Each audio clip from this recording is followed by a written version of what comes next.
Jika ditelusuri kisah legenda Melayu, terdapat sebilangan manusia istimewa yang memiliki kebolehan luar biasa yang diceritakan menerusi pelbagai kisah pelik dalam warisan masyarakat negara ini sejak puluhan tahun lalu.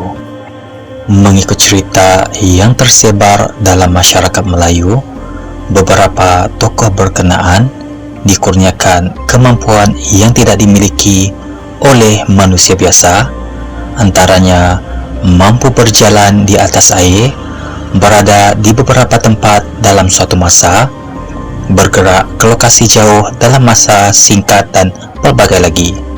Antara tokoh yang dimaksudkan ialah ulama besar Terengganu ketika abad ke-19, yaitu Said Abdul Rahman Al-Idrus ataupun Tok Kupaloh, yang terkenal kerana ketinggian ilmu kesaktian yang sangat tinggi serta warak sehingga ditakuti penjajah British pada waktu itu. Dalam beberapa peristiwa yang pernah diceritakan, murid ulama itu mendapati beliau menyeberangi sungai tanpa melalui jambatan atau perahu, selain dapat sampai ke suatu lokasi dengan pantas walaupun berjalan kaki. Kebolehan luar biasa dimiliki manusia tertentu bukanlah cerita dongeng dan tahyul, kerana ia benar-benar berlaku dalam masyarakat sejak berkurun lalu.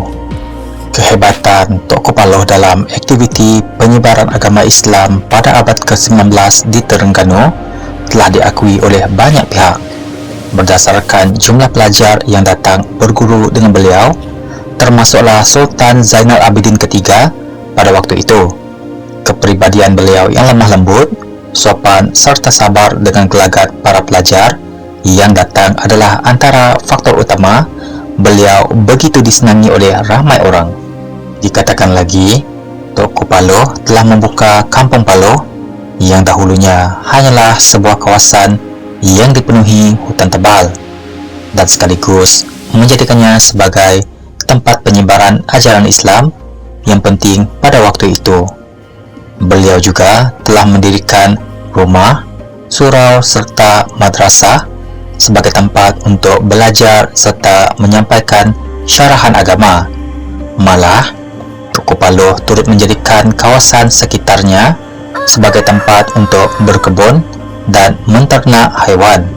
Tok Kupaloh ialah ulama yang tidak takut menanggung risiko tinggi dalam perjuangan demi mempertahankan Islam dan bangsa Melayu. Beliau melindungi pejuang-pejuang Islam dan Melayu yang bermusuh dengan penjajah Inggris pada zaman itu. Dalam Perang Pahang, penentang-penentang British yang dipimpin oleh Datuk Bahaman, Tok Gajah dan Mat Kilau hampir-hampir menyerah diri setelah mengalami tekanan daripada kerajaan. Pada Mei 1894, mereka menghubungi Tok Kupaloh dan mendapat simpati daripada ulama tersebut. Ini bukan sahaja memberi nafas baru kepada perjuangan mereka, tetapi mereka juga diberi perlindungan di Paloh serta diajar ilmu untuk menentang musuh mereka di Pahang.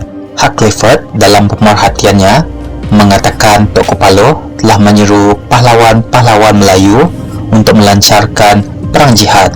Hasil semangat baru yang diperoleh daripada Tok Kupaloh serta penambahan kekuatan pasukan pahlawan menjadi lebih besar dan tersusun.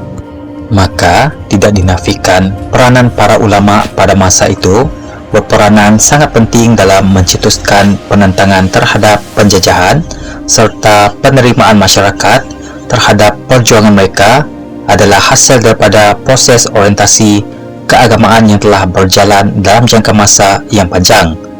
Mereka ini tidak mahu berada di bawah pimpinan pihak penjajah yang bukan sahaja berlainan agama dan akidah, malah turut mencampuri urusan adat istiadat orang Melayu.